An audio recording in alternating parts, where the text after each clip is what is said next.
ശരീരത്തിന്റെ ചൂട് കൂടുന്നുണ്ട് വായ്ക്കകത്ത് വിട്ടുമാറാതെ അൾസർ വരുമോ? ഇത് വളരെ കോമൺ ആയിട്ട് മലയാളികൾക്ക് ഉണ്ടാകുന്ന ഒരു സംശയമാണിത്. ശരീരത്തിനകത്ത് ചൂട് കൂടിക്കഴിഞ്ഞാൽ വായ്ക്കകത്ത് അൾസർ വരിക എന്നുള്ളത് വെറും തെറ്റിദ്ധാരണ മാത്രമാണ്. യഥാർത്ഥത്തിൽ വായ്ക്കകത്ത് തൊലി പോകുന്ന ഒരു സാഹചര്യത്തിൽ അവിടെ ചെറിയ മുറിവുകൾ ഉണ്ടാകുമ്പോഴോ അല്ലെങ്കിൽ ബാക്ടീരിയൽ ഇൻഫെക്ഷൻ ഉണ്ടാകുമ്പോഴാണ് അൾസറിന്റെ സാധ്യത ഉണ്ടാകുന്നത്.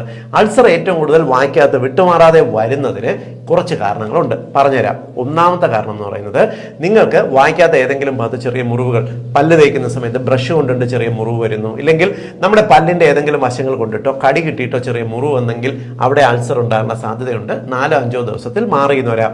രണ്ടാമത്തെ കാരണം ന്യൂട്രീഷന്റെ ചില ഭക്ഷണത്തിൽ ഉണ്ടാകുന്ന കുറവുകൾ കൊണ്ടാണ്. പലരും പറയാറില്ലേ, ഈ വയറിന് വായ്ക്കകത്ത് അൾസർ വന്നു കഴിഞ്ഞാൽ പോയി ബി കോംപ്ലക്സ് വാങ്ങിച്ച് കഴിക്കുമെന്ന്. അതെ, വൈറ്റമിൻ B12 ഡെഫിഷ്യൻസി ഉണ്ടെങ്കിൽ വായ്ക്കകത്ത് അൾസർ വരാനുള്ള സാധ്യതയുണ്ട്. അതേപോലെ ഫോളിക് ആസിഡ് ശരീരത്തിൽ കുറഞ്ഞിരുന്നാലോ, അതേപോലെ അയൺ, സിങ്ക് ഇവ കുറഞ്ഞിരുന്നാലോ വായ്ക്കകത്ത് അൾസർ വരാനുള്ള സാധ്യതയുണ്ട്. അമിതമായിട്ട് ടെൻഷൻ, ഓവറായിട്ടുള്ള ടെൻഷൻ, മാനസിക പിരിമുറുക്കം, ഉറക്കക്കുറവൊക്കെ ഉണ്ടെങ്കിൽ വായ്ക്കകത്ത് അൾസർ വരാനുള്ള സാധ്യതയുണ്ട്.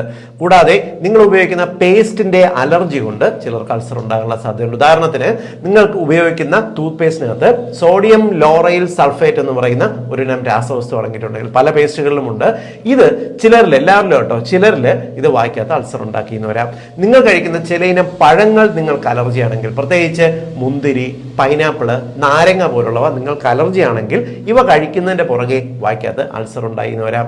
ഹോർമോണൽ ചേഞ്ചസ്, പ്രത്യേകിച്ച് സ്ത്രീകൾക്ക് മാസമുറയൊക്കെ നിൽക്കുന്ന സമയത്തോ അല്ലെങ്കിൽ പീരീഡ്സ് ആകുന്നതിന് 2 ദിവസം മുമ്പോ വായ്ക്കകത്ത് അൾസർ വരുന്ന ഒരു സാഹചര്യം ഉണ്ടായി എന്ന് വരാം. ഇതുകൂടാതെ ചില ഇനം ഇൻഫെക്ഷൻസ്, പ്രത്യേകിച്ച് ഹെർപ്പിസ് പോലുള്ള ചില രോഗങ്ങൾ, അതൊരു ലൈംഗിക ബന്ധത്തിലൂടെ പകരുന്ന രോഗമാണ്. ഹെർപ്പിസ് പോലുള്ള രോഗങ്ങൾ ഉള്ളവരിലും വായ്ക്കകത്ത് അൾസർ വരാനുള്ള സാധ്യതയുണ്ട്. അപ്പോൾ മനസ്സിലായില്ലേ, ചൂട് കയറുന്നതുകൊണ്ടല്ല വായ്ക്കകത്ത് അൾസർ വരുന്നതെന്ന്. ഇതെല്ലാവർക്കും വേണ്ടി ഒന്ന് ഷെയർ ചെയ്തു.